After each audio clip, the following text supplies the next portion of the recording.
High class के pressure के बाद बंगाल टाइगर्स छा गए और उनका अपना डिसीजन जो सिर्फ और सिर्फ प्योर क्रिकेट के लिए डिसीजन और अपनी नेशन को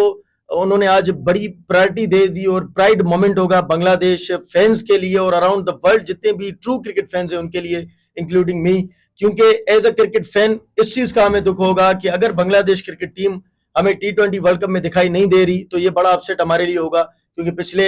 10 से 12 सालों में बांग्लादेश क्रिकेट टीम जिस तरह से ग्रो करके आई और पाकिस्तान को सीरीज उन्होंने लगाई, इंडिया, साउथ अफ्रीका और चैंपियंस ट्रॉफी सेमीफाइनल और बहुत ही अच्छे मार्के यानी उन्होंने अपने बड़ा एक पीक टाइम गुजारा। और उसके बाद एक वक्त आता है जब इंडिया का जो रवैया, जो नामुनासिब रवैया होता है क्रिकेट के लिए हमेशा से, उनके जो पाकिस्तान के साथ रवैये रहे, पाकिस्तान की वजह से जो T20 वर्ल्ड कप 2026 उसमें दो वेन्यूज बन गए, श्रीलंका और इंडिया। पाकिस्तान इंडिया नहीं जाना चाहता, श्रीलंका में मैचेस हो रहे हैं और बांग्लादेश के साथ एंड टाइम पर एक बड़ा फ्रॉड ये हुआ, बांग्लादेश के जो prime fast bowler Mustafizur Rahman Kolkata night Riders ने पिक करने के बाद फिर उनको रिलीज कर दिया, एक इतनी इंसल्ट। और उसके बाद फिर जो रा के जो एजेंट है इंडिया में उनकी तरफ से, RSS की तरफ से बहुत धमकियां मिली बांग्लादेश क्रिकेटर्स को कि आपके साथ हम ये कर देंगे वो कर देंगे। और ये सारी चीजों का निचोड़ बंगाल टाइगर्स और बांग्लादेश के जो BCB के चेयरमैन है नजमुल इस्लाम, उनकी तरफ से एक बड़ा ब्रेव डिसीजन देखा गया कि इतने प्रेशर के बाद जो उनको ये कहा गया कि आप अगर BCB की तरफ से एक रिक्वेस्ट थी कि उनके जो मैचेस हैं उनका वेन्यू तब्दील करके श्रीलंका में किया जाए। और इस दौरान पाकिस्तान ने पेशकश कर दी कि अगर श्रीलंका में नहीं हो सकते तो पाकिस्तान बांग्लादेश के मैचेस होस्ट करने के लिए तैयार है। लेकिन ICC की तरफ से बड़ा प्रेशर इंडिया के साथ मिलकर बांग्लादेश के ऊपर कि आपने अगर वर्ल्ड कप खेलना है तो इंडिया में खेलना है, अदरवाइज आप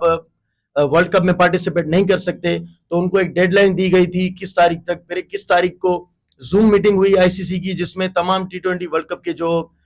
टीमें हैं बड़ी जो वोट कास्ट कर सकते हैं, उनका एक वोटिंग हुई कि बांग्लादेश की टीम को इंडिया में खेलना चाहिए या श्रीलंका में खेलना चाहिए। तो मेजॉरिटी इज प्रायोरिटी, क्योंकि मेजॉरिटी जो भी थी वो तकरीबन इस चीज पर थी कि बांग्लादेश को इंडिया में ही खेलना चाहिए। और पाकिस्तान एक वाहिद कंट्री थी जो बांग्लादेश के हक में वोट दे रही थी कि बांग्लादेश को हक हासिल है, अगर उनको सिक्योरिटी कंसर्न है, जो उनके प्लेयर्स की जिंदगी उनके लिए अहम है, तो उनको ये राइट हासिल है कि वो अपने मैचेस इंडिया में नहीं खेलना चाहते तो वो नहीं खेलें। तो पाकिस्तान के एक वोट के बावजूद कोई उनको फायदा नहीं हुआ, लेकिन एक ब्रदरहुड होने का पाकिस्तान ने भी बड़ा अच्छा सबूत दे दिया कि आपके साथ हम खड़े हैं हर रास्ते पर। और पाकिस्तान की तरफ से ये भी कुछ ये कंफर्म न्यूज नहीं है, लेकिन हमें अंदरूनी खाने ये भी पता चल रही है, रिपोर्ट्स हैं कि पाकिस्तान भी इस चीज पर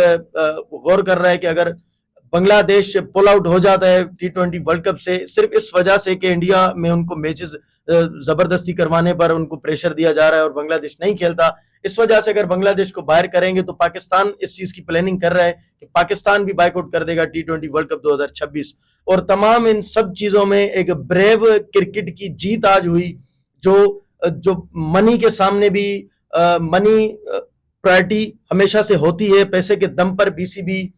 BCCI पैसे के दम पर जो फैसले लेता है हमेशा से, आज उनकी भी नाकामी हो गई। पाकिस्तान के न्यूट्रल वेन्यू पर मैचेस होने के साथ साथ बांग्लादेश क्रिकेट बोर्ड की भी ये डिमांड, और डिमांड अगर पूरी ना भी हुई बांग्लादेश क्रिकेट बोर्ड की, लेकिन बांग्लादेश क्रिकेट बोर्ड का जो डिसीजन था बांग्लादेश क्रिकेट बोर्ड उसी पर रहा। बांग्लादेश क्रिकेट बोर्ड को उनके ना पैसे ने झुकाया ना उनकी ताकत ने झुकाया, और बांग्लादेश क्रिकेट बोर्ड ने आज तमाम फैंस के दिल जीत लिए। और मजीद इस चीज की तमाम अपडेट के लिए ICC की तरफ से बांग्लादेश को एक और अल्टीमेटम दे दिया गया। हालांकि 22 तारीख को उनको फाइनल डिसीजन चाहिए था और बांग्लादेश की तरफ से ये अनाउंस कर दिया गया कि अगर हमें पार्टिसिपेशन नहीं मिलती वर्ल्ड कप में तो ना मिले, लेकिन हम अपने उसी डिसीजन पर हैं कि हमने अपने मैचेस खेलने हैं तो श्रीलंका में या पाकिस्तान में, इंडिया में नहीं खेलने। तो ICC की तरफ से 24 से 48 घंटे की एक और डेडलाइन दे दी गई कि आप इस पर अपने फैसले पर गौर करें और इस गौर के बाद हमें बताएं कि आपने इंडिया में खेलने या नहीं खेलने, अदरवाइज बांग्लादेश की जगह स्कॉटलैंड T20 वर्ल्ड कप में रिप्लेस कर दी जाएगी। और इस रिपोर्ट्स में कुछ और रिपोर्ट्स ये भी हैं कि बांग्लादेश के जो मेजॉरिटी क्रिकेटर हैं 70% उनकी ये राय है कि पार्टिसिपेशन करनी चाहिए वर्ल्ड कप में। अब एक और ये डिसीजन बांग्लादेश क्रिकेट बोर्ड के लिए थोड़ा सा मुश्किल हो जाएगा, लेकिन salute to Bangladesh cricket board की उनकी तरफ से एक जबरदस्त डिसीजन। और तमाम इस नाजुक सूरत हाल में 24 घंटे के अंदर अंदर की एक और रिपोर्ट्स भी आपके सामने आ सकती हैं कि T20 वर्ल्ड कप के लिए नई चीजें क्या हो सकती हैं। और इन तमाम रिपोर्ट्स के लिए आपने H स्पोर्ट्स के फेसबुक पेज और यूट्यूब चैनल को सब्सक्राइब और फॉलो करना होगा ताकि किसी अपडेट से आप दूर न रहें। बहुत